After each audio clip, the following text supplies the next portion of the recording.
ಹಿಂದಿನಿಂದ ಟಿ20 ವಿಶ್ವಕಪ್ ಸೆಮೀಸ್ ಕದನ, ಸತತ 3ನೇ ಬಾರಿ ಭಾರತಕ್ಕೆ ಆಂಗ್ಲರೇ ಎದುರಾಳಿ.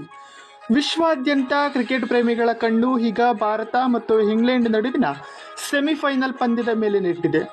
ಇಂದು ಈಡನ್ ಗಾರ್ಡನ್ನಲ್ಲಿ ನಡೆಯುವ ಮೊದಲ ಸೆಮೀಸ್ ಪಂದ್ಯದಲ್ಲಿ ದಕ್ಷಿಣ ಆಫ್ರಿಕಾ ಮತ್ತು ನ್ಯೂಜಿಲೆಂಡ್ ತಂಡಗಳು ಮುಖಾಮುಖಿಯಾಗಲಿವೆ.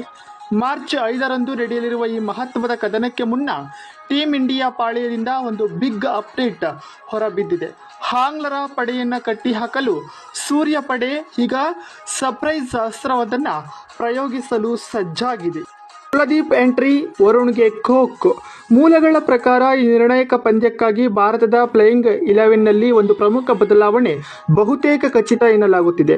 ಇಷ್ಟು ದಿನ ತಂಡದಲ್ಲಿ ಮಿಸ್ಟರಿ ಸ್ಪಿನ್ನರ್ ಆಗಿ ಕಾಣಿಸಿಕೊಂಡಿದ್ದ ವರುಣ್ ಚಕ್ರವರ್ತಿ ಬದಲಿಗೆ ಅನುಭವಿ ಚೈನಾಮನ್ ಬೌಲರ್ ಕುಲದೀಪ್ ಯಾದವ್ ಅವರನ್ನು ಕಣಕ್ಕಿಳಿಸಲು ಮ್ಯಾನೇಜ್ಮೆಂಟ್ ನಿರ್ಧರಿಸಿದೆ. ಏಕೆಂದರೆ